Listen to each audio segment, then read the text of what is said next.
prevent a major outbreak of Ebola on U.S. soil. In West Africa, officials are struggling to contain outbreaks that have turned into major epidemics. About 5,000 people already have died. More than 13,000 are believed to be infected, and many people say that's where the media's attention belongs. Our own international anchor, I should say, is joining us now. She's joining us from Abuja in Nigeria. I went to school in Sierra Leone. My mother is there right now, my brother is there, my grandmother and countless other loved ones are there living through this Ebola nightmare at present.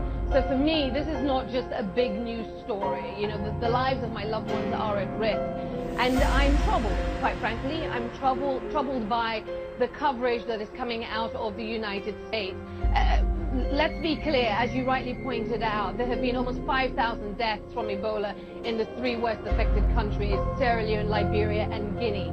Families have been torn apart, communities are in tatters, you have more than 2,000 orphans in Liberia alone. You are just as likely to die from complications of childbirth and a broken leg in these countries now because the primary healthcare systems have collapsed. There are orphans, there is hunger, there is so much suffering and devastation. And yet, when I look at the coverage coming out of the United States, it is disproportionately focused on the handful of Ebola cases that have sprung up in the United States. Cases that we need to cover, Wolf. Don't get me wrong, we need to be covered. But let's face it, and let's focus on where the crisis is playing out right now.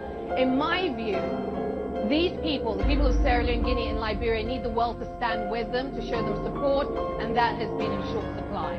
We know You should have no concerns about Ebola at all. None, I promise. Unless a medical professional has contacted you personally and told you of some sort of possible exposure, fear not. Do not listen to the hysterical voices on the radio and the television or read the fear-provoking words online. The people who say and write hysterical things are being very irresponsible.